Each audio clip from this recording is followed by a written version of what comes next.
alat pengaman yang terpasang di dinding rumah. Bahkan fungsinya biasa kita sepelekan. Ayo, siapa yang tahu? Hehe.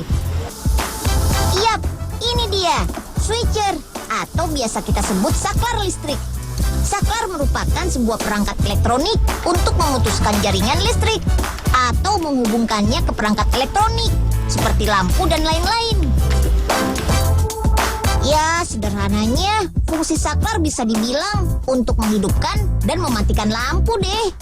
Tapi jangan salah loh, ternyata saklar menjadi salah satu penyebab terjadinya korsleting listrik yang berakibat pada kebakaran. Waduh. Solusinya, saklar yang aman. Aman dari kebakaran karena korsleting listrik pastinya. Tuh, lihat. Dibakar saja, nggak meleleh. Keren kan? Ayo Kemon, langsung ke pabriknya.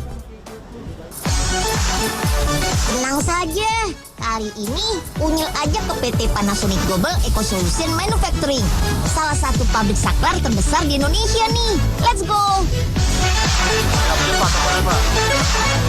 Yap, awalnya adalah proses pembuatan casing atau cover bagian luar. Bagian ini menggunakan bahan plastik berkualitas tinggi loh, berupa urea resin yang tahan panas. Awalnya, masukkan bahan berbentuk biji plastik ke dalam penampung, lalu salurkan ke mesin cetak. Dengan bantuan robot, dalam beberapa menit, cover alias penutupnya sudah jadi. Oh iya, robot pada mesin ini juga merapikan sisa-sisa yang masih menempel pada cover. Tahapan ini berlaku untuk semua jenis tipe, seperti saklar panel dan saklar tipe kotak tusuk atau biasa disebut konsen. Lebih dikenalnya dengan sebutan stop kontak. Aduh, Om Vijay tadi mana sih? Padahal kan mau Unyil ajak ke pabrik saklar. Aduh, silau. Terang banget. Wah, jadi berasa kayak superhero nih. Disorot pakai lampu segala. Ciat. Lampu malah dimatiin. Lagi seru nih. Oh, mau dihidupin lagi ya Nyil lampunya? Udah. Nggak usah Om. Ntar rusak lagi saklarnya. Hei, bukannya you mau ke pabrik saklar kan Nyil? Iya. Ayo Om. Ntar keburu siang Om Vijay. Cover yang sudah jadi, kemudian akan mengalami proses pengujian kualitas. Pengujiannya berupa uji ketahanan cover, lalu uji visual apakah sudah sesuai desain, dan uji ukuran. Memastikan seluruh cover yang dibuat memiliki ukuran yang sama. Sip deh, setelah cover siap, proses selanjutnya adalah proses pembuatan lempengan terminal dan plat penghubung. Plat dari logam anti karat ini yang berfungsi menghubungkan arus listrik, baik pada tipe saklar ataupun stop kontak. Bagian ini harus ada, tentunya dengan bentuk yang berbeda dengan desain yang akan dibuat. Cover dan lempengan terminal sudah. Apalagi ya? Yap, sekarang pembuatan bodi saklar. Bodi ini biasa terdapat di paling belakang, berwarna hijau. Fungsinya untuk menghubungkan dua arus pada kabel listrik. Bodi saklar juga terbuat dari bahan urea resin yang dicetak dengan mesin.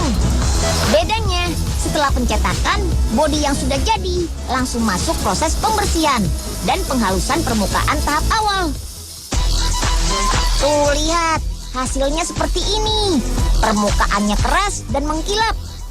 Bodi akan terlihat kuat dan mengkilap lagi setelah dimasukkan ke dalam mesin finishing. Mesin ini isinya partikel yang berfungsi sebagai gerinda atau menghaluskan permukaan. Lanjut ke perakitan saklar dan stop kontak. Proses perakitan sendiri terdiri dari dua macam. Perakitan secara otomatis dengan mesin dan perakitan secara manual. Untuk perakitan secara otomatis, pasang beberapa komponen saklar dan stop kontak secara otomatis dengan bantuan robot. Oh iya, beri baut juga ya. Wah, praktis ya.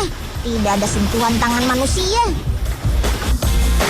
Tidak hanya perakitan, untuk stop kontak sendiri, uji arus listrik juga dilakukan secara otomatis.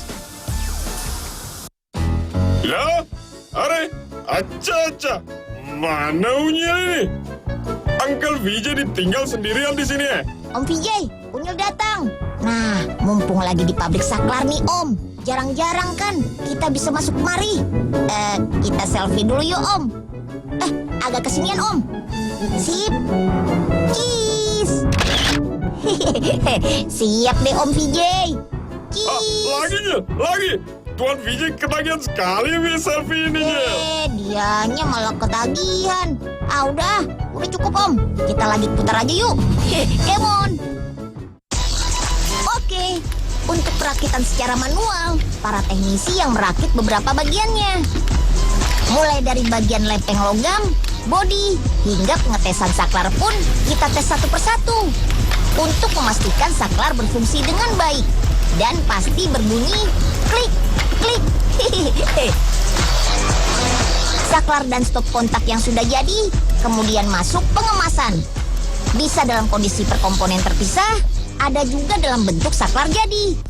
Jadi konsumen tinggal menyambung ke arus listrik saja.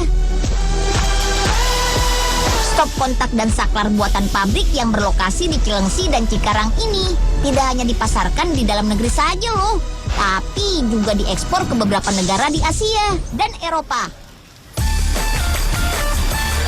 Kualitas memang menjadi andalan dari produk asal negara Jepang ini. Seperti simulasi kebakaran akibat korslet yang satu ini. Untuk tidak cepat terbakar. Dan kecenderungannya kalau terbakar langsung menjadi abu. Sedangkan merek lain, jika terjadi korsleting, maka bodi saklar akan terbakar cepat dan langsung meleleh. Cukup berbahaya loh, karena api kan cepat merambat. Bagaimana teman-teman? Sudah jelaskan penjelasan Unyil? Walaupun sepele, jangan coba-coba menggunakan saklar atau stop kontak yang belum diketahui kualitasnya ya.